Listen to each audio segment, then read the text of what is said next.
réussi à boire. Elle a arrêté de boire à 10 ans. J'ai à 5 arrêté à ans. 26. T'as arrêté à 26? Oui, OK, oui. parfait. Donc, thérapeute et en dépendance, près de 11 ans, pardon, c'est écrit près de 11 ans d'abstinence, conférencière, voyageuse solo, sac à dos, co-animatrice du podcast M&M Sans limite. sans limite. Alors, rapproche-toi de ton micro, Mylène. Alors, bonjour. Bon Je vais matin. donc, je vais Bonjour, vous laisser patenter ça, là, cette entrevue-là. Je vais vous laisser débuter à votre guise. Je sais que toi, par exemple, Nicole, tu as commencé à faire des conférences. Tu fais beaucoup de partage au sein des Alcooliques Anonymes et compagnie. Et tu fais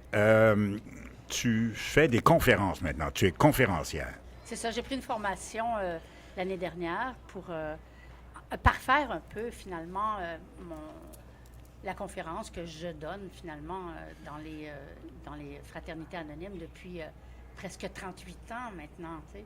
Mais je voulais avoir un petit peu plus de structure et puis je voulais vraiment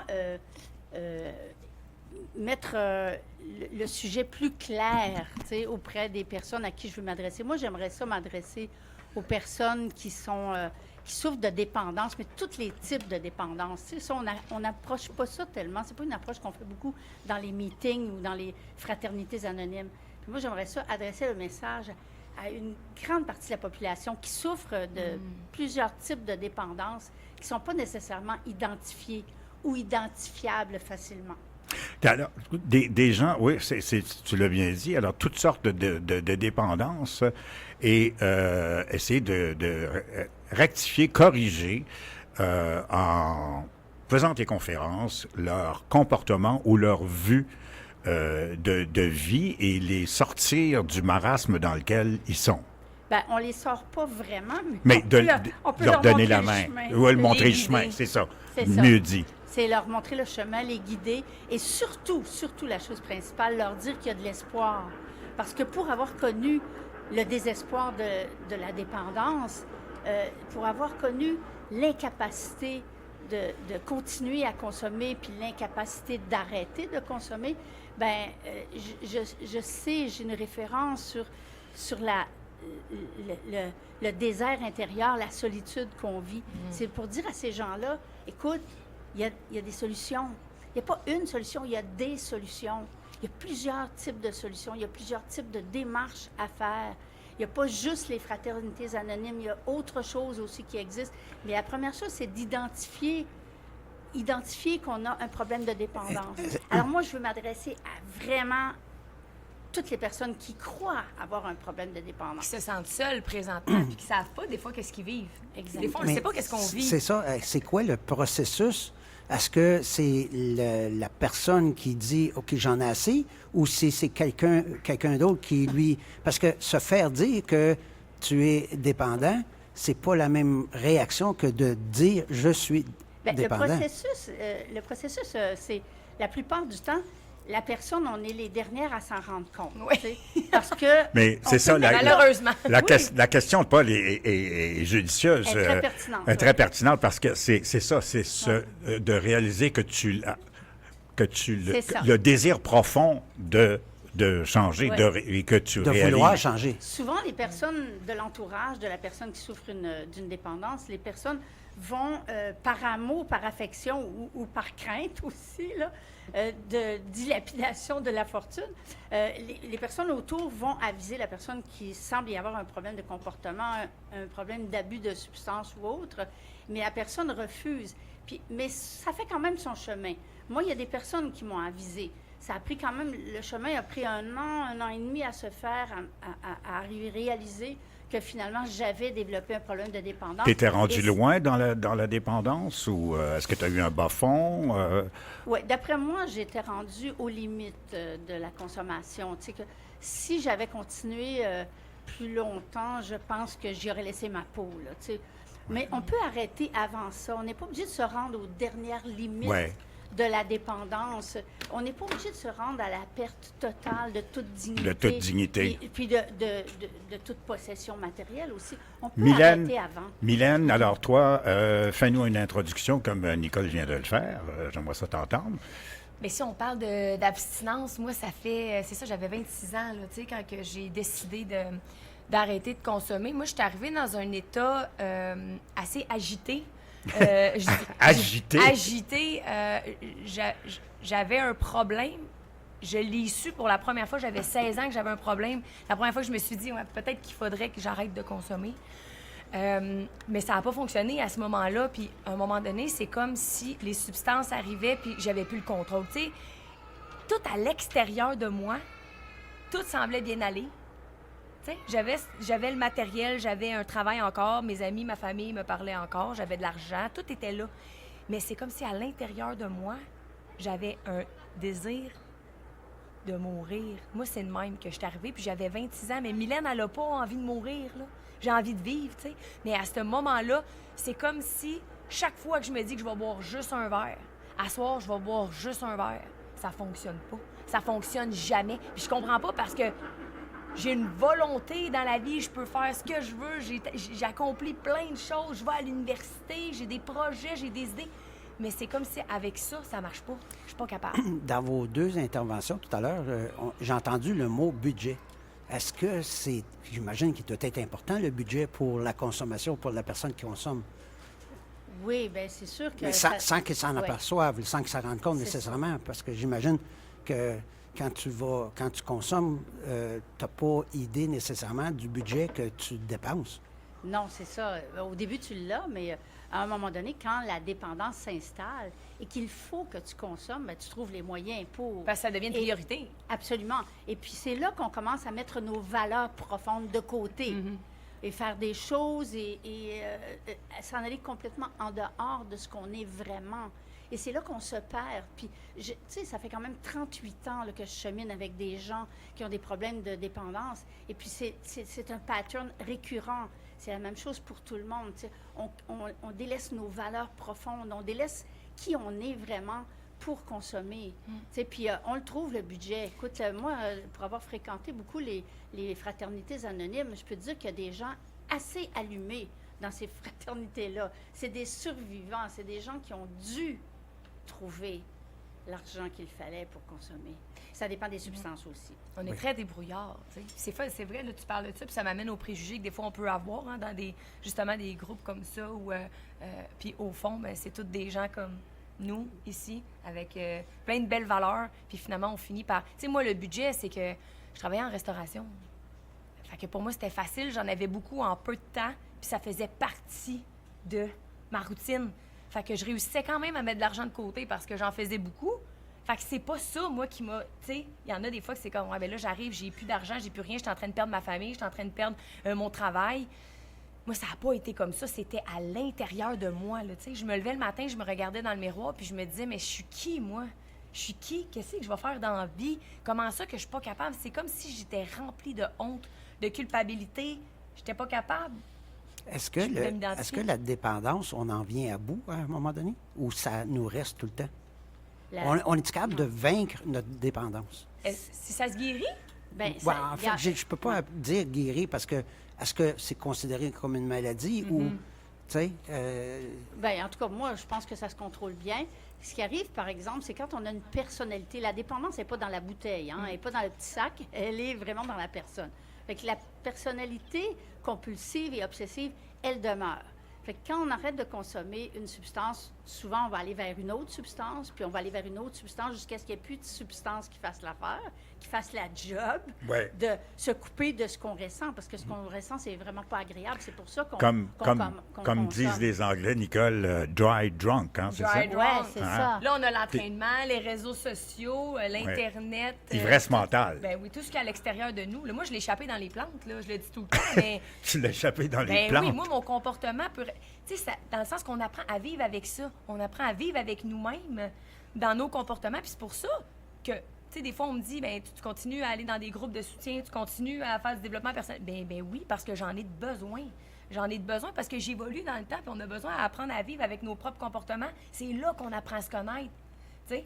Fait que, oui, la compulsion dans les plantes, tu sais, à un moment donné, je me suis retrouvée, puis c'était comme, bon, ben une plante, me semble, c'est beau, 2, 3, 4, 5, t'en vas sur Marketplace, trouves des boutures, je finis par avoir 42 plantes chez nous. Mais là, tu dis, est-ce qu'il y a des conséquences? Tu sais, si tu veux Ça savoir devient-tu un toc à un moment donné? Ben, c'est que si tu veux savoir si tu as une dépendance, pose-toi la question, est-ce que ça a des conséquences dans ma vie? Est-ce que ça a des conséquences dans ma vie? Sinon, ben, peut-être que tu es encore correct. Si oui, c'est conséquences financières, conséquences avec les gens autour de toi, conséquences avec ton estime, conséquences avec ton temps. Bien, c'est parce que mes plantes ont besoin d'amour, ils ont besoin de soleil, ils ont besoin de temps. Oui, mais c'est mieux d'avoir une dépendance végétale qu'une dépendance oui, mais tu sais, c'est dans l'humour. affective, humaine. J'essaie non? de, tu sais, faire un... Ben oui, tellement, mais c'est de faire c'est de dire que c'est dans le comportement, c'est pas dans la substance. Ouais. Tu sais, si je suis toujours au gym puis que je suis toujours blessée, si tu me dis, ouais, mais c'est parce qu'aller au gym, c'est bon pour la santé, je suis d'accord avec toi, je vais au gym, ça me fait du bien. Mais c'est parce que si je suis tout le temps blessée puis que, tu comprends, c'est là, j'ai un problème, là. Peut-être que j'ai besoin de doser un peu. On est intense. C'est ça. Moi, quand j'ai réalisé que j'avais une personnalité dépendante puis qu'il fallait que je vive avec, je m'en suis rendu compte quand même assez relativement tôt dans mon cheminement. Alors, j'ai décidé, comme je suis une fille qui a quand même beaucoup de discipline naturellement, je l'avais perdue, évidemment, dans la consommation, mais j'ai retrouvé ces facultés-là, ces qualités-là que j'avais. Et je me suis dit, je vais tout aligner ça vers des choses qui sont bonnes pour moi puis qui sont bonnes pour les autres. Alors, je me suis mis à toquer, parce que j'ai un petit peu toqué. Je me suis à toquer, à penser à l'alimentation, une saine alimentation. Écoute, je travaille encore là-dessus, ça fait 38 ans. Les hamburgers, c'est fini? Puis le sucre. Moi, j'essaie de rien couper, parce que quand je coupe quelque chose, j'enclenche un processus de J'en veux. Oui, Fait c'est que ça. j'ai rien coupé, mais j'ai modéré. Puis ça a été long. Il faut être patient avec soi-même. Ouais. Quand on a une personnalité dépendante, il faut vraiment être patient avec soi-même. Puis il faut y aller doucement, tu sais. Après ça, j'ai allé vers le gym. Ça fait quand même 38 ans que je m'entraîne, là, tu sais, puis je suis vraiment stable là-dedans. Après ça, dans l'aide aux autres, j'ai compulsé. Hey, moi, les fioles, là, wouhou! Il y en a eu beaucoup, il y en a encore beaucoup. Je compulse dans des choses qui sont saines, qui sont bonnes pour moi, puis qui sont bonnes pour les autres. Oui. Mais T'as c'est pas gra- vu? Oui, vas-y, Paul. Excuse. Mais c'est gratifiant à un Ouais. moment donné. Là. On Absolument. va chercher C'est un retour. Ouais, Parce c'est que ça. Mais je pense que dans le don de soi, Ouais. c'est là qu'on trouve de l'amour de soi. Ouais. Tu sais, c'est quand On a perdu toute estime personnelle. Là, quand on arrive dans les Alors. fraternités, on a tout perdu. Tu sais. Alors ça aide à Ouais. reconstruire sa personnalité, Tellement. son estime personnelle. Je vais ouvrir une parenthèse. Oui. Je sais pas si- Attention. On Non, s'en non, va où? je- On s'en va où? Je te suis, là. Je vais ouvrir une parenthèse. Donc, toi, parce que tu es jeune quand même, Mylène, Oui. t'as pas connu, t'as pas connu Nicole quand elle consommait. Non. Non. Ben Tu non. l'as pas connue dans son Moi, je l'ai jeune, connue dans jeune sa âge. splendeur, là. Oui. Dans toute sa sagesse. Elle est toujours aussi jolie. Moi, mais Oui. moi, je l'ai connue, c'est un Spoutnik. Oui. Oui, c'était un Spoutnik. Ça, c'est ta version, c'est ta Ta perception. perception. Mais t'étais un Spoutnik. C'est quoi un Spoutnik, là, moi, pour mon... Comment est-ce qu'on pourrait définir un Spoutnik? C'était toi, Nicole. Comment tu On te veut-tu définirais? vraiment aller là? On veut voir ta vision. Ma vision, un Spoutnik, c'est-à-dire que c'était une femme atomique. Une bombe. Une bombe atomique qui passait, qu'on voyait passer dans un poste de radio, tiens. Eh oui. C'était la blonde de mon boss, Bob Beauchamp. Et on la voyait parfois arriver avec Bob. My God! Puis là, tout le monde était jeté à terre parce qu'elle était tellement jolie. C'est une des plus belles femmes au monde. La Nicole. Et tabarnouche. Puis là, Il faudrait que tu reprennes ça. Elle était... Non, oui. elle était... C'est ça. Non, Très non. gentil. C'est bon. C'était gentil. Non. Non, mais il Elle avait est- précisé auparavant que OK. c'était Oui, c'était non, pas non. complètement parti. Non, mais... Tout ne s'était pas évaporé. C'est pas parti du tout, non. Mais t'as raison, Paul, quand même, de le dire. Je m'en excuse, mais c'était vraiment là, wahaha, tout le monde disait tabarnouche. Mais- Puis elle était, Ouais. tu sais, une Elle en avait dedans, là. souris atomique, là. Mais Comment ça a est-ce pas qu'on dit? changé. Mais cette femme, je me souviens très bien de cette femme que j'ai été, et elle portait une grande souffrance intérieure. tu sais. Ouais. Elle portait une honte de ne pas avoir... C'est une façade à ce moment-là qu'on se créait? Absolument. Parce qu'il y avait un malaise intérieur. Est-ce qu'on dirait un mode survie? Moi, des fois, quand Absolument, j'entends ça, absolument, ça me dit, absolument. j'étais en mode survie, tu sais, j'étais à l'extérieur de Ouais, moi, puis... ouais. Puis je voulais le succès, je voulais la réussite, je voulais beaucoup la réussite, je voulais le succès, je voulais le pouvoir, je voulais l'argent, je voulais le contrôle, je voulais beaucoup de Mais choses. au détriment de quoi? Mais c'est que j'étais pas outillée. Tu sais, j'ai réalisé à un moment donné que, oui, sur le plan intellectuel, sur le plan cognitif, sur le plan physique, j'avais beaucoup d'atouts, tu sais. Mais sauf que sur le plan affectif, c'est là qu'il y avait un manque. C'est là que c'est Et sur le plan affectif, j'étais comme très handicapée. Alors, il y avait toujours une faille dans mes relations humaines. Tu sais, je partais sur des gros projets là, avec la télé et tout, puis des projets de... J'écrivais j'écrivais de la musique, j'écrivais des chansons, je prenais des commandes d'albums, je faisais beaucoup de choses. Puis les portes s'ouvraient, et puis toujours ma personnalité, mes difficultés à dealer avec les êtres humains me ramenaient toujours. Alors c'était d'échec en échec. Je portais une grande honte, une grande culpabilité, parce que... puis j'allais toujours noyer mes échecs de la même manière, en accusant tout le monde, en ne prenant jamais ma part de responsabilité là-dedans. Est-ce que là-dedans. dans l'écriture, tu as encore ces textes-là? Est-ce que d'écrire des chansons, est-ce que tu as encore ces écrits-là? Est-ce que... Ouais, j'en ai quelques-uns. Est-ce que, si tu te relis, est-ce que tu vois comment tu étais à ce moment-là? Ça, c'est le cadeau. Ouais. Je vois la souffrance. Oui. Je vois le chemin parcouru. Ça, c'est le fun. C'est ça. Je garde beaucoup d'écrits de mon passé parce que je vois le chemin parcouru. Comme à la fin de chaque année, je fais un bilan de mon année, tu sais, avec mes objectifs, parce que j'avais les objectifs de l'année précédente. Alors, je regarde mes objectifs, je me dis, OK, j'étais là, c'est ça que je voulais, Puis il y en a qui ont été atteints, puis il y en a qui ne sont pas atteints, puis il y en a qui sont plus importants. Tu sais, c'est tellement le fun. Tu as quand même arrêté de consommer tôt. Oui, j'avais... Vous avez ça en commun, toi et Mylène. Mylène, toi, tu as arrêté tôt, là, quand même. 26 ans. 26 ans. 26 Toi, tu as arrêté à Dieu quel âge? merci. À 34 ans. À 34 ans, bon. Ça me rajeunit pas. Tu n'as pas ruiné ta vie. Non, c'est ça. À 34 ans, ce qui est extraordinaire, ou à 26 ans encore T'as mieux, encore le temps en c'est que masse. tu as le temps de Oui. reprendre Un des privilège. études. Oui. C'est un privilège. Mylène, est-ce que quand tu as arrêté, ça a été quoi le coup de batte dans le visage pour te dire j'arrête?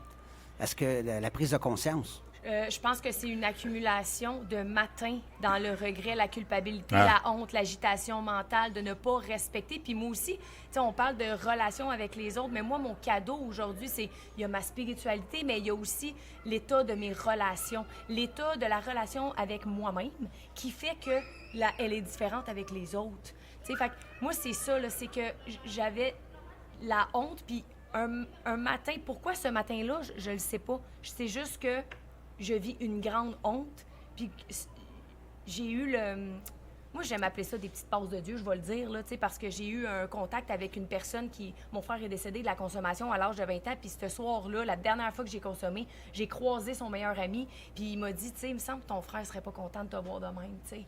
Puis là, on dirait que...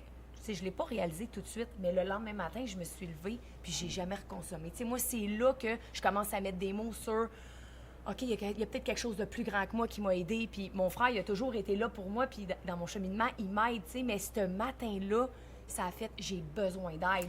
Puis du moment que j'ai demandé de l'aide, c'est comme si je peux pas retourner en arrière. Je peux plus nier, là. Tu sais, j'étais dans le déni, mais là, je pouvais comme plus. Mais pour les gens qui nous écoutent, Ouais. tu demandes de l'aide, mais Ouais. tu demandes de l'aide à qui? Ben moi, à ce moment-là, c'est un membre de ma famille. Là. J'ai un oncle qui, lui, me disait que, bon, il avait déjà été en thérapie. Puis lui, des fois, il me disait, tu sais, t'aimerais-tu ça venir, tu sais, faire un groupe d'entraide, tout ça. Puis à un moment donné, quand il est venu le temps de demander de l'aide, c'est à lui que j'ai pensé, tu sais, parce que j'étais plus capable. Fait que je l'ai appelé, puis j'ai dit, tu sais, je suis plus capable. J'avais admis. Puis là, il m'a dit, tu sais, que Tu avais faut le que tu désir fasses. profond de t'en sortir. Ben, Et là, c'est à ce moment-là que tu as rencontré Nicole. Moi, je me rappelle d'elle la première fois qu'elle est venue dans une réunion, là. Et, On s'est croisés d'amis, de contact, puis tranquillement, on se croisait, puis... Le changement, hein, c'est fou le changement. Moi, je faisais je devrais recommencer à en faire, du bénévolat à la Maison Jean Lapointe. Je voyais les gens, ceux qui font des programmes, le programme de thérapie dure 3 semaines, et on les voyait arriver, et le changement en 3 semaines. en 3 semaines est stupéfiant. Mais C'est flabbergastant de voir le chemin que c'est complètement fou. Puis on leur prend une photo quand ils arrivent. Et quand ils partent, on prend une autre photo. Puis, Incroyable. ouais. Incroyable. est-ce que ces gens-là qui arrivent là, dans une place... C'est quoi le taux de réussite? On peut-tu calculer un taux de réussite? C'est parce que ces gens-là partent-tu avec des moyens... que ce soit moyens physiques, quand je parle de moyens physiques, c'est un appartement, ils partent avec des aides Mais ça pour les dépend à quelles accompagner. ressources que les gens fréquentent, tu sais. OK. Ça dépend à quelles ressources. Il y a des ressources qui, oui, ça peut être de la réinsertion sociale. Puis là, on a des travailleurs sociaux qui vont amener les gens à se trouver des façons de se placer. Parce que quand des fois, il y en a qui arrivent et ils n'ont plus rien, tu sais. Ça dépend des ressources. Il y a des ressources que tu viens pour traiter le problème de la dépendance. Puis, tu sais, moi, ce que j'ai à dire là-dessus, c'est pas la thérapie, c'est pas le chemin que tu vas faire pendant ton traitement. Oui, ça vient te donner tous les outils puis toutes les prises de conscience qui se prend là, c'est merveilleux, c'est ça le cadeau, tu sais, parce que tu entres en relation avec d'autres êtres humains qui ont le même désir que toi, c'est de s'en sortir puis de trouver le bonheur, une certaine paix, tu sais, cette lumière-là, d'avoir une vie heureuse. Mais si tu sors de ta thérapie puis que tu mets pas en action les outils qu'on te donne, puis que tu vas pas chercher d'aide, puis que tu t'allies pas avec des gens qui ont le même objectif que toi, bien, c'est là. Fait que moi, j'ai le goût de dire, bien, tu vas réussir à la hauteur du temps puis de l'effort que tu vas mettre après. Fait que, tu sais, là, tu as plein de prises de conscience, puis quand tu sors, bien, il faut que tu continues, parce que sinon, c'est un programme, c'est tous les jours. C'est un programme où il faut s'entourer de gens qui ont le même problème. Ben oui, tout seul. Oui, non? Oui, absolument, mais ce que je veux dire aussi comme réponse à ta question, c'est qu'il y a autant de solutions que de personnes. Parce que moi, je connais des ressources pour des gens qui n'ont plus d'appartement, qui n'ont plus rien. SoberLab, vous avez reçu Eliane Gagnon ici à votre Qu'on a reçu il y a quelques semaines, oui. SoberLab, tu sais, tu peux être complètement démuni puis te retrouver trouver un endroit pour dormir, puis pour t'activer, puis pour recommencer une vie dans la sobriété dans des endroits comme ça. Je connais aussi un ami qui fait de l'accompagnement personnalisé à 500 $ par jour. Tu sais. Ça dépend des moyens, ça dépend... Pardon? Oui. Oui, c'est ça. Ça dépend des moyens, ça dépend de la situation et ça dépend du problème de chaque personne. Puis il y a tout ce qu'il y a entre les deux, tu sais. Il y a de l'accompagnement, il y a beaucoup d'accompagnement qui est gratuit. Puis il y a des maisons d'accueil aussi, Absolument. la fondation du Dr Chasson, qui a des maisons d'accueil où ils sont 5 ou 6 à vivre dans la même maison pour se rétablir pendant plusieurs mois pour retrouver une place décente dans la société. À des prix tout à fait raisonnables qu'une personne, même avec l'aide sociale, peut vraiment survivre pendant un bon bout de temps là, dans ces ressources-là. Puis il y a aussi d'autres moyens entre les deux. Tu sais, il y a des thérapies externes, il y a les psychologues. Il y a beaucoup de possibilités pour avoir de l'aide, en incluant évidemment les fraternités anonymes. C'est le premier pas, les là, groupes tu sais, de soutien. Mais toi, Nicole, t'es prof aussi. Excuse-moi, Mylène, tu voulais dire quelque chose? Non, je disais que, tu sais, il y a beaucoup de ressources, mais c'est ça. Moi, je suis arrivée... Moi, j'ai pas voulu faire de thérapie au début, tu sais. Moi, j'avais un ego qui me disait, ben j'ai pas besoin. C'est ça, je suis capable toute seule. Puis, je suis commencée par un mais tu as fini par en faire une? Non. 2 ans et demi plus tard, mais plus pour le côté affectif, là, la relation avec les autres. Mais au départ, ça a été externe. Fait que c'est toujours le premier pas qui est difficile. On sait pas où aller, mais il y en a, tu sais. Quand on peut appeler au CLSC, puis il y en a des places. Puis moi, le virage m'a aidée. Puis c'était externe, mais il y avait une intervenante qui était là. C'est ça. Là, tu sais, quand tu as ton problème de dépendance, de dope ou d'alcool, là, il y a un autre problème en dessous, là, c'est le problème de la dépendance affective. Non? On pourrait en parler longtemps. On peut en parler longtemps. Donc, on a des amis communs. Oui, on a des... Donc, une fois que tu t'es débarrassé de ça, là, il faut que tu règles l'autre problème. T'apprends à vivre avec t'apprends à vivre avec. En relation. Et c'est là qu'on découvre, qu'on réalise jusqu'à quel point on peut être dépendant, affectif, dépendant de quelqu'un. Oui, ça, dépendant dépendant de la personne sur le plan affectif, sur le plan sexuel, sur le plan financier. Il y a plusieurs types de dépendance dans une seule relation, tu sais. Alors, tout ça, ça peut toujours aller tant que ça ne devient pas toxique. Au moment où ça devient toxique, c'est-à-dire où ça nous crée du tort et ça nous empêche d'évoluer, puis ça nous rend malheureux, il faut agir, tu sais. Puis c'est à peu près le même processus pour la dépendance affective que pour la dépendance aux substances. C'est à peu près la même chose, tu sais. C'est c'est la prise de conscience, avouer, demander de l'aide, lever le drapeau blanc et recevoir de l'aide. Moi, juste pour le fun, j'ai tapé à un moment donné sur Internet, là, ressources d'aide pour dépendance, puis ça sort, là. Il y en a beaucoup de sources d'aide. Il y a la bouée, je ne sais pas si tu connais la bouée. Je te donnerai les coordonnées de Chris. La bouée, c'est un autre type de thérapie qui n'est pas accordé avec les 12 étapes, qui donne des résultats intéressants dans certains domaines. Et toi, Nicole, donc, tu es devenue, quand tu t'es sortie de ça, tu étais dans le monde des banques, tu es devenue prof de graphisme au cégep, c'est ça? Et tu n'es pas à la retraite, là? D'abord, Je suis d'abord retournée aux études. Oui, oui, oui. Pour, C'était nécessaire. oui. Et puis, j'ai complété, mais parce que j'avais commencé l'université 3 fois. Ah, mais c'était peut-être. toujours... À recommencer. Je terminais, ben oui, je terminais T'as pas, fait mais- un bac puis un certificat d'enseignement. T'as fait une maîtrise? Non, non, j'ai juste fait le bac. J'ai Ah. terminé le bac en design graphique. Ah, et puis, ah, j'ai ah. enseigné OK. pendant presque 15 ans Ah oui. dans un cégep. Et puis, non, je suis à la retraite maintenant. Je Ah, suis à la d'accord. retraite, puis j'écris. T'écris. J'écris. Bon. Puis toi, Mylène, donc, t'es devenue thérapeute suite à... Moi, j'ai travaillé en restauration, puis suite à la pandémie, là, moi, je suis allée au Mexique, puis je me disais, j'ai fait beaucoup de certificats. Moi, je me suis trouvée là-dedans. J'ai cherché ma personnalité Quel dans les certificat diplômes. t'as fait, alors? J'ai fait un bac en gestion, marketing, immobilier. Puis là, après ça, j'ai dit, en allant au Mexique, tant qu'à être en congé, tu sais, de pandémie, aussi bien étudier. Fait que j'ai fait un certificat en dépendance parce que ça collait un peu à ma vie, mon mode de vie, puis j'avais de l'intérêt pour ça, mais aucunement dans l'idée de travailler là-dedans. Puis Puis là, tu travailles là-dedans. après ça, oui, c'est ça. Fait que là, Quoi, je travaille. tu travailles pour un bureau quelconque ou comment tu fais pour thérapeute? Ben, en fait, je travaille dans une maison. Dans une maison ouais. de thérapie? Oui, c'est ça. Ah, bon, d'accord. Puis, fait que, tu sais, j'ai trouvé quelque chose là-dedans qui je n'avais aucune idée, en fait, mais c'est la relation d'aide, d'être là pour un autre être humain. Ça faisait beaucoup plus de sens avec ma mission de vie que, tu sais, la restauration, ça fait son temps. Financièrement, c'est bon, mais à un moment donné, je cherchais ça. Puis c'est à ce moment-là que ça l'a... Question. Ça l'a répondu. Quand tu te déplaces, tu vas quelque part, puis tu vois un itinérant qui est proche ou qui est proche souvent, on voit ça, les itinérants à côté d'un magasin style IGA, sans nommer, et puis il attend à l'extérieur. C'est quoi la réaction du public en général à voir ces gens-là? Est-ce que vous avez une information à ce sujet? Ou bien non, si c'est... parce que... Mais de l'accueil, de Oui. l'amour, de l'accueil.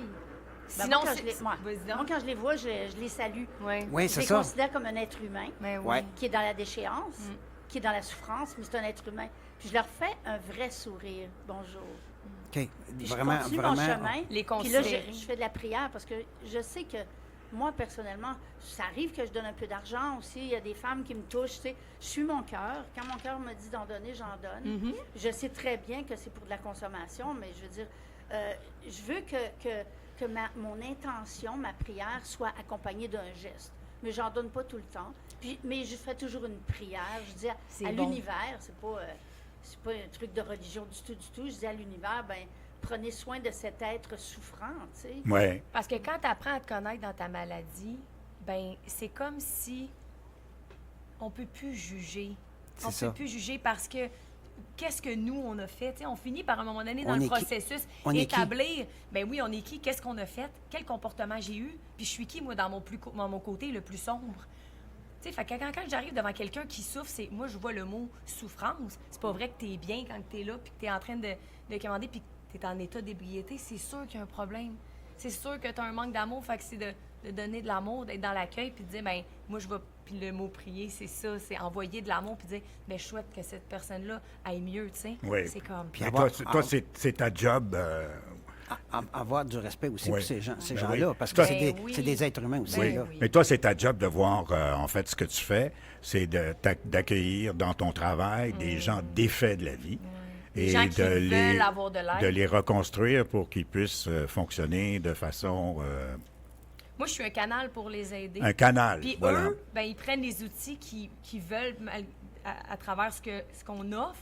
Puis à partir de là, ils font leur bout de chemin. T'sais, moi, les résultats ne m'appartiennent pas. T'es-tu une bonne thérapeute? T'es-tu pas une bonne thérapeute? Mais ça dépend. C'est qui que t'as. Elle T'sais, est en fait, très c'est bonne. moi, je le fais avec mon cœur. Oui. Mais en fait, c'est que la personne qui est en avant, Ah. on l'apprend où est-ce qu'elle est rendue. C'est- Je te mets rien Donc, dans la bouche. donc là, toi, tu n'es plus une dépendante affective. Plus du tout. Oh mon Dieu, c'est T'es fini, t'es ça? complètement Non. guérie. Toi, Nicole, Ben non. t'es pas du tout... Yo. Hein? C'est fini. C'est Non, fini, tout ça. Honnêtement, Ben je... non. C'est jamais fini. Mais non. Non, mais... Il y a la codépendance aussi. là. Oui, la Oui, cour mais des parents. Oui, oui. Je trouve que mon rapport est très sain avec les humains. D'accord. Avec tous les humains, incluant mon chum, incluant mes meilleurs amis, mon fils aussi. J'ai une relation saine. Je n'essaie plus de contrôler leur vie. Je n'essaie plus de les manipuler pour avoir ce que je veux. Je vis ma vie, je m'occupe de mes affaires. Et puis, on s'accompagne. J'accompagne mon fils, il m'accompagne dans certains détours, j'accompagne mon chum, mais il m'accompagne aussi, mais il n'y a pas de... Il n'y a pas de dépendance malsaine. J'avais, à un moment donné, moi, j'ai fait plusieurs années de psychothérapie en plus de tout ce que je faisais dans les groupes d'entraide. Et puis, le psychologue, je lui disais, je veux m'affranchir de toute forme de dépendance affective. Puis, il s'était mis à rire. Il m'avait dit, Nicole, ça n'existe pas. Si tu veux avoir des relations humaines, il va y avoir une codépendance en quelque part. Mais c'est lorsque ça devient nocif, lorsque ça devient malsain, qu'il faut agir, tu sais. Il y a une codépendance, il y a une interdépendance aussi, mais il faut que ça reste dans quelque chose qui est sain puis qui favorise les deux personnes. T'sais. Il faut que chacun y trouve son compte, finalement. T'sais. Il faut avoir quelque chose. Avant d'entrer dans une relation, on va dire comme Bob Kennedy avait dit, demandez-vous pas qu'est-ce que la relation a à vous apporter, demandez-vous qu'est-ce que vous avez à apporter à cette relation. Ça, c'est bon. C'est comme ça que ça fonctionne. Puis ton image de l'itinérant m'a ramené à une image de moi quand j'étais dans la consommation, puis je suis quand même une femme orgueilleuse, fière et tout. Je suis une fille du lac, à Saint-Jean, écoute. Et il y avait le copain d'une collègue de travail qui m'avait vue en état d'ébriété, puis il avait dit à ma copine, « Elle fait pitié, Nicole. » Et ça m'avait marqué, là, ça m'avait Est-ce que tu déchiré comprenais le cœur. pourquoi il te disait... Absolument, Oui. absolument. Je savais pourquoi il disait que je faisais pitié en état d'ébriété. J'ai reçu ce commentaire-là 2 fois. Et ça m'a ébranlé plus que ma famille ou les amis qui me disaient « Ah, tu consommes trop. Ah. » C'était pas de la morale, c'était comme un résultat de mon mode de vie. Et ça m'a aiguillonné beaucoup, ça. Et qu'est-ce qui fait, Nicole, que, si je peux te poser la question, puisque tu l'as écrit dans ton communiqué, qu'est-ce qui fait qu'une fille comme toi puisse avoir un fils toxicomane? Ben, il a grandi là-dedans. Il a grandi là-dedans. Il a grandi là-dedans, parce que moi... Est-ce que tu t'accuses toi-même? Il me semble que tu as arrêté jeune. Mais tu l'as eu jeune? Très jeune? Ça, c'est vraiment intéressant, la question que tu poses, parce que j'ai entendu souvent des commentaires de parents d'alcooliques, de toxicomanes, tu sais. Puis, entre vivre de la culpabilité puis se taper sur la tête parce qu'on a un enfant toxicomane et prendre sa responsabilité en tant que parent d'un toxicomane, il y a un monde, hein?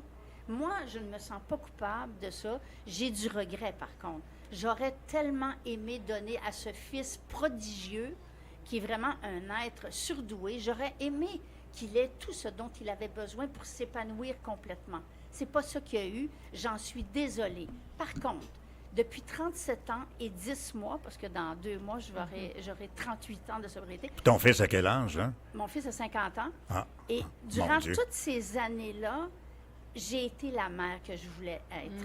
J'ai réparé. Je me suis pas morfondue dans la honte et le regret. Non, j'en ai eu de la honte, du regret. C'est terminé, j'ai tourné la page et puis là, je suis passée à l'action. Comme dans mon relèvement, d'ailleurs. J'ai passé à l'action. Rapproche-toi un peu du micro. Okay. J'ai passé à l'action, j'ai arrêté de m'apitoyer. Le plus grave problème, là, la grande difficulté avec les alcooliques toxicomanes, c'est l'égoïsme et l'égocentrisme. On est tellement centré sur soi. Ben moi, face à mon fils, j'ai décidé de décentrer puis d'aller vers lui, d'aller voir qu'est-ce que je pourrais lui apporter qu'il n'a pas eu, absolument. Et puis, tout en respectant mes limites à moi. Puis, on a établi une relation extraordinaire. Aujourd'hui, mon fils, il est sobre, ça va super bien. Il est en train de refaire sa vie, comme moi, je l'ai refait. Puis, ce qui est le fun, c'est que le fait que je me sois reprise en main, eh bien, ça lui a montré le chemin. Tu sais, on m'avait dit ça, c'est pas désespérant, parce que tu peux lui montrer le chemin de la sobriété. L'accomplissement d'avoir pris conscience de soi-même puis d'avoir aidé son fils, ça doit être gratifiant énormément. Bien, ça apaise énormément. Oui. Tu sais, la honte, le regret, c'est des sensations qui m'habitent rarement. Tu sais. Aujourd'hui, ce qui m'habite, c'est la satisfaction d'avoir une relation exceptionnelle avec un fils avec qui j'ai un langage commun, le langage du rétablissement, le langage de la bienveillance, de la bonté, de l'accompagnement, du respect. Tu sais, c'est ça, les valeurs de la sobriété. Est-ce que tu viens d'un milieu de consommation? Ou... Pas du tout. Pas du tout. Mes parents étaient sobres. Mes parents étaient des gens simples, travaillants, bons. qui avaient beaucoup de difficultés de communication entre Ah. eux. Et toi, Mylène, Oui. viens-tu d'un milieu de... Oui, moi, il y avait beaucoup d'alcool dans ma famille. Oui. Oui. Ah. Oui. Est-ce que ça a un impact? C'est sûr que tu peux avoir eu une enfance plus fonctionnelle, plus dysfonctionnelle. Des fois, il y en a qui vont dire, ben tu sais, moi, j'ai eu plein d'amour, puis de l'autre côté, moi, ça a été plus difficile. Est-ce que ça fait de moi une alcoolique toxicomane? Non. Moi, j'ai des souffrances, des carences, je me sens seule et différente, et j'ai un trou à remplir ici dès quelques années de vie, et je m'en souviens, tu sais. Fait que moi, j'identifie pas ça à... Mylène, t'as parlé? Excuse, vas-y. Oui, Michel. vas-y, Michel. vas-y. Est-ce que vous faites des conférences ensemble? La conférence que... Pas encore. Pas encore. Pas encore! Non, on a Oh, mais j'ai fait la vu- formation ensemble. Alors, vous faites la j'ai- On formation l'a fait ensemble. ensemble. Ouais. J'ai vu des Hein? idées communes. Ouais. Oui, ben oui, non, c'est sûr que OK. Ça, c'est une grosse formation, ça, là? Une formation de conférencière? ça a été environ 10 semaines là, qu'on a pris un moment pour monter un petit bout de conférence qu'on a faite. Puis, Tu as Donc, parlé OK. tout à l'heure d'outils dans tes, Oui. avec que tu donnes aux gens. Est-ce que tu vois à un moment donné, parce qu'on ne les voit plus, ces gens-là, par après, est-ce que ces gens-là qui ont fini leur thérapie, parce qu'on j'imagine on finit jamais une thérapie, est-ce que ces gens-là, lorsqu'ils partent de chez vous, on les revoit par après ou on entend-tu parler ou on a-tu un contact avec? oui, on peut faire des suivis. En fait, Ouais. oui. En fait, ben, ça dépend des centres. Là, tu sais. Il y a des centres où est-ce qu'il va y avoir des suivis après hebdomadaires, suivis mensuels, suivis tu sais, pendant 1 an. Fait que oui, tu sais, mais en fait, c'est que c'est souvent des outils qui vont être à mettre quotidiennement dans notre vie. Fait que, tu sais, c'est d'être en relation avec d'autres êtres humains, c'est de se Ouais. développer un réseau. Fait que ça se fait. Ces suivis-là, Quotidien- est-ce qu'on peut aller réchapper quelqu'un qui est en train de Bien retomber, sûr. j'imagine? Mais en fait, ça vient toujours de la personne. Tu sais, c'est que moi, si je suis là, tu sais, elle est où l'aide. C'est comme n'importe qui. Là, on parle d'un contexte thérapeutique, mais on parle aussi dans la vie de tous les jours. C'est sûr que moi, en nommant à un moment donné dans ma vie, à mon entourage, que j'ai un problème, tu sais, des fois, là, c'est ça que je voulais dire, c'est que on a peur peut-être, tu sais, d'en parler parce qu'on a peur de se faire juger. Puis on a peur de, mon Dieu, de quoi L'humiliation. qu'on va avoir de l'air, puis moi, je suis forte, puis comment ça que... Mais au fond, du moment, moi, que j'en ai parlé, ce que ça l'a fait, c'est que ça l'a suscité des questionnements aux gens. Les gens se sont mis à se questionner sur leur consommation. Puis plus ça va, plus que tu réalises combien qu'on n'est pas seul, combien qu'il y a des gens qui se sentent comme nous. Puis là, ben c'est là, que ça évolue, puis tu te dis, mon Dieu, je suis pas toute Ça seule. t'aide à te décentrer de toi, à sortir de ton toi, là, Tellement. de ton comment dirais-je, de ton égoïsme, de ton négocentrisme. Ben, le négocentrisme. Hein? Puis c'est là, quand tu dis ta question, est-ce que, tu sais, c'est que autant qu'au travail que dans ma vie personnelle, ben les gens, ils savent qu'on est là. Donc, si tu as besoin, il y a un pas que tu dois faire. Puis c'est le premier pas, c'est de demamer de l'aide. Absolument. Je retiens, merci. Je retiens quelque chose que j'ai vu sur ton Facebook, Nicole, de Hélène Mirren. Mirren qu'on dit? Oui, la Helen comédienne. Mirren. Ah, quelle, Oui. Qui Quelle dit, belle citation. que tu as posté, qui a dit un jour, avant de discuter avec quelqu'un, demandez-vous si cette personne est mentalement assez mature pour comprendre le concept d'une perspective différente. Parce que sinon, ça sert absolument à rien. Tous les débats ne méritent pas votre énergie. Hein? Alors, parfois, peu importe la clarté avec laquelle vous vous exprimez, l'autre personne n'écoute pas pour comprendre, mais pour réagir. N'écoute pas pour comprendre, mais tu sais, Pour ça, répondre. tu sais, ça, c'est ça. Hein? C'est ça. Donc, il faut que tu choisisses la personne à qui tu parles. Parce que C'est ça. et souvent, les gens, tu parles avec quelqu'un, il n'écoute pas. Il pense juste à ce qu'il va dire, sans t'écouter. Ça, tu as dû faire face à ça souvent. Oui. Dans le contexte ici, Moi, sûr. c'est incroyable. Mais à un moment donné, je me disais, si, boire, le monde n'écoute pas. T'écoutes pas quand je fais Est-ce Donc. que tu as entendu ta question? Hein? Mais c'est Oui. cette question-là, ça s'applique aussi dans une relation de couple. Ben oui. On voit souvent, il ne m'écoute pas, elle ne m'écoute Ouais. pas. Tu sais, Avec on les a- amis. On a une indifférence Ouais. quelconque Ouais. à un moment donné. Ben, Tu sais, tu sais, moi, euh, j'accompagne beaucoup de personnes, excuse-moi, Michel. Ouais, ouais, vas-y, je t'en J'accompagne prie. beaucoup de personnes là, depuis 38 ans sans arrêt. Là, tu sais. Ouais. Et puis, sur les personnes que j'ai avec qui j'ai cheminé pendant les 10-15 premières années, il y en a plusieurs que j'ai perdus comme ça. Parce que moi, j'ai trouvé une façon de vivre en vainquant toutes les dépendances, tu sais, en vivant bien avec les dépendances, puis j'ai eu aucune rechute. Alors, j'ai une façon de faire que j'aimerais transmettre, que j'ai essayé de transmettre, mais à un moment donné, les gens se braquent sur leur connaissance, sur leur perception, mais c'est parce que... puis la plupart sont retournés consommer, tu sais. C'est ça qui On a des croyances. C'est les croyances, puis il y a une espèce de power trip ou il y a quelque chose qui s'installe qui devrait pas être là, tu sais.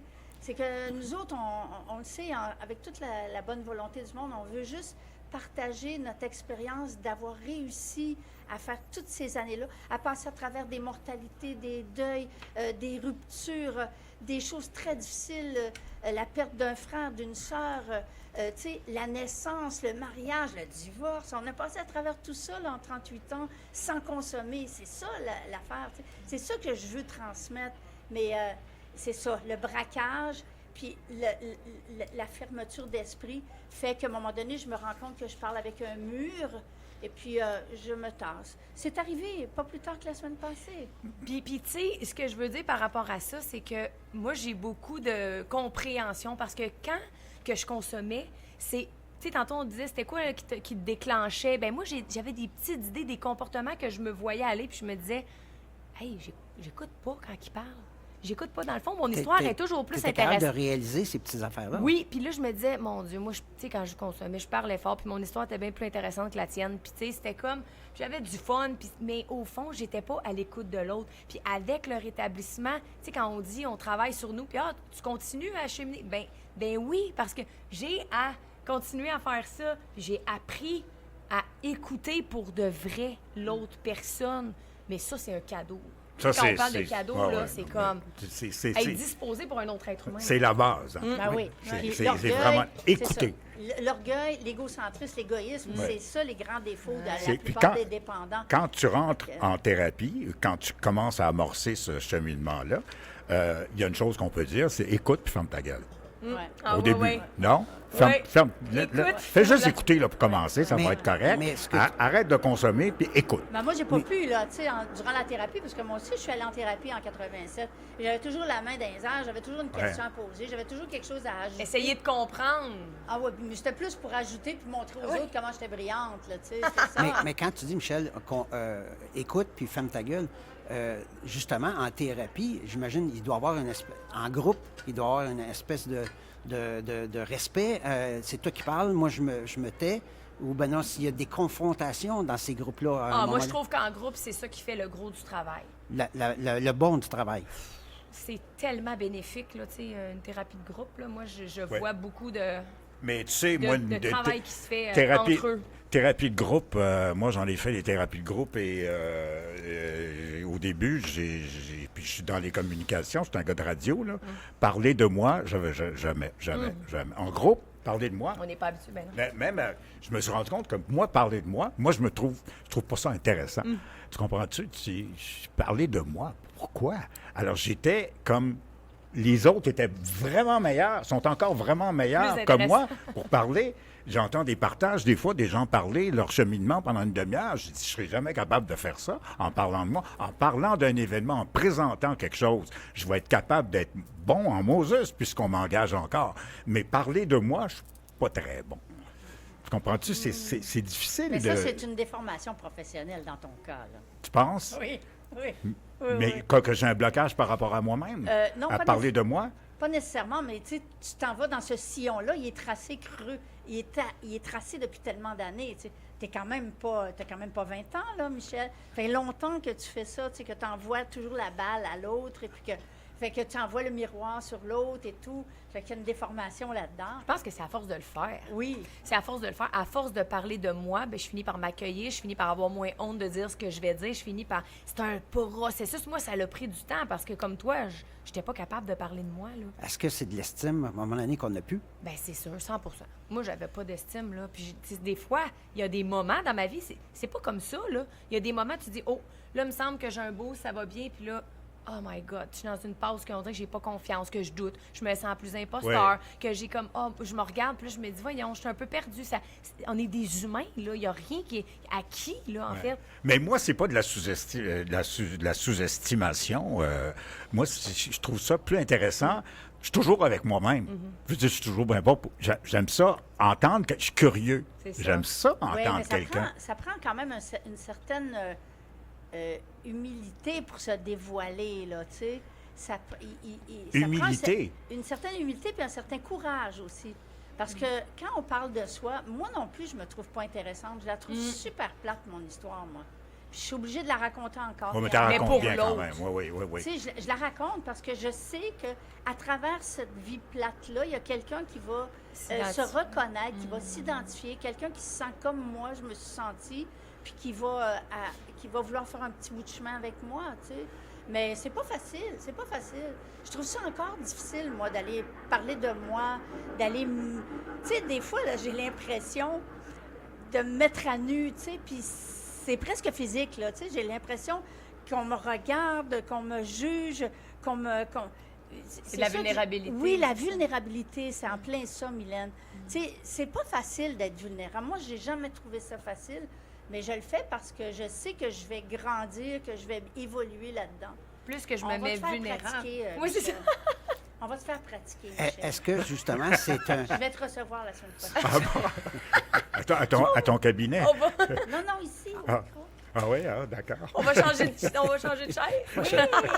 Ah, on pourra le faire à un moment donné. Ah, c'est bon. Puis toi, Mylène, qu'est-ce que tu racontes là, par rapport à tout ça? Non, je disais que plus qu'on se permet d'être vulnérable, moins que, tu sais, dans mon cas, moins que je laisse de place à mon ego, tu sais.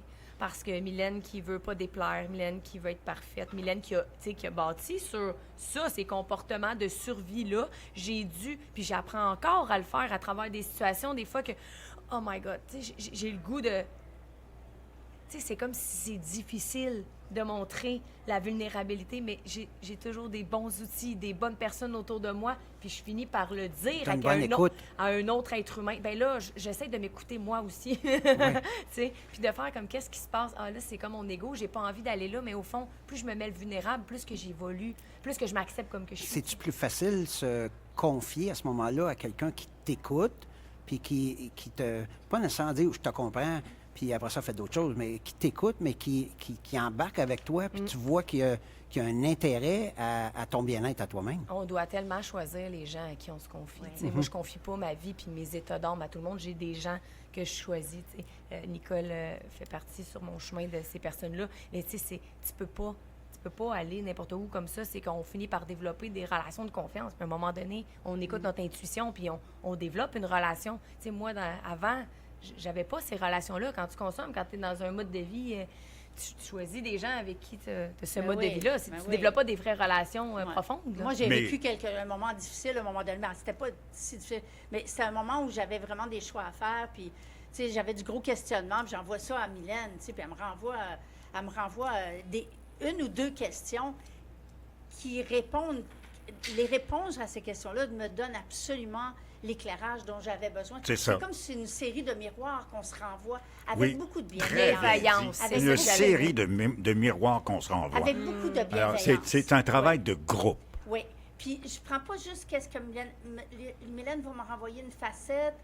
J'ai Ginette, j'ai quelques amis qui vont me renvoyer d'autres. J'ai mon amie Nicole. Ils vont me renvoyer des petits miroirs. Et avec toutes ces réponses-là, je vais aller voir en dedans de moi, puis je vais écouter où est-ce que ça résonne en dedans de moi. Ce qui est down aussi, ce qui est down parfois, parce qu'on parle de rétablissement de gens qui ont eu des problèmes de consommation, c'est qu'au bout du compte, au final, là, tout le monde est pas mal défectueux. Ben, on a toutes nos affaires, ben, C'est ça. nos blessures. Tu te dis, ça se peut-tu? Mais c'est Ou pour ça on a aussi. été à un moment ou une autre dans notre vie puis qu'on a Ouais. utilisé ça. C'est pour ça aussi qu'on a accepté de venir au micro. C'est pour dire aux gens, tu sais, qui sont tout seuls dans leur dépendance, tout seuls dans leur souffrance. là, mais t'es pas obligé de vivre ça tout seul, tu sais. On est là. Il y a plusieurs personnes qui sont là. Il y a plein de ressources qui sont là. Mais la pire chose, c'est de faire ça tout seul. Oui, tu sais. c'est que tu t'en sors pas tout seul. Non, C'est non. ça qu'il faut comprendre. Et c'était ça notre Exactement. conférence, hein? Tu Oui, sais, nous, quand on a absolument. monté ça, c'était... Votre conférence, oui? Ben, OK. la conférence, c'était ça l'idée, c'est de justement transmettre Moi, là, j'avais l'intention de m'adresser aux gens pour qu'ils prennent conscience de l'importance de demander de l'aide. Nicole, voici les outils. Fait on s'en va vers ça. En quelques secondes, on parle Oui. de conférences. Est-ce qu'on Oui. peut donner des coordonnées quelconques? Pas de date, pas de date à venir. Pour vos conférences. On n'a pas de date à venir. Non. Mais on va revenir. On va y Facebook, revenir. Instagram, Mylène Nadeau. Oui. Mais tu sais, c'est éventuellement en processus. C'est quoi ton site, toi? C'est Mylène? Mylène Nadeau. OK. Bon, Mylène Mylène Nadeau, Nadeau oui. sur Instagram, J'ai sur pas le site Facebook, Internet. whatever. OK. Tout est en route, là. Tu sais. C'est pour ça que le gros livre de Bill et Bob qui raconte la naissance des alcooliques anonymes, on suggère de le lire à deux. Nicole. Oui, c'est un cheminement qui se fait pas tout seul. Tout seul, on se pose des questions pour se donner les réponses. C'est vraiment, on tourne en rond. C'est une spirale qui nous ramène toujours au début. Alors, il faut l'autre personne qui va nous donner le reflet, le miroir dont on a besoin pour se comprendre.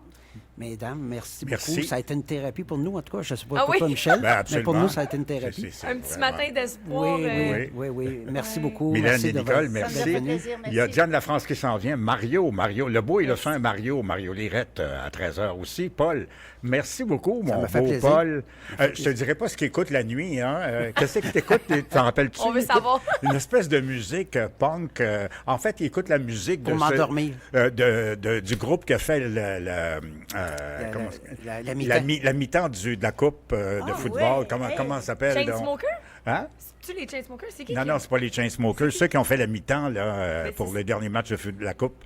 Excusez mon ignorance. non, Le football. bon. En tout cas, Aïe, aïe, c'est de aïe, la en musique tout cas. Écoute, élevé. oui, Mais- non, mais non, ça- pas si avec ça, mais C'est Kendrick Lamar. Oui, Oui, c'est voilà, Kendrick Lamar. exactement. Je l'avais. Exactement. Hey, merci, messieurs. Il n'y Merci, a, Mesdames. pas à tête à ça, hein? Il y a- Ça a passé J'ai- tellement vite. Quand il m'a dit ça, j'étais en choc nerveux. J'ai oublié le nom de Kendrick Lamar. Ça fait un mois de ça, il en parle encore. Il en parle encore. Il y a- Il dit, j'écoute ça la nuit. J'ai dit, Les apparences sont souvent La- trompeuses. la thérapie, Michel, la thérapie. La thérapie. C'est vrai, ce Merci matin. beaucoup, hein? Merci. Parce que vous vibrez pour les vrais succès, tous les jours, à tout moment.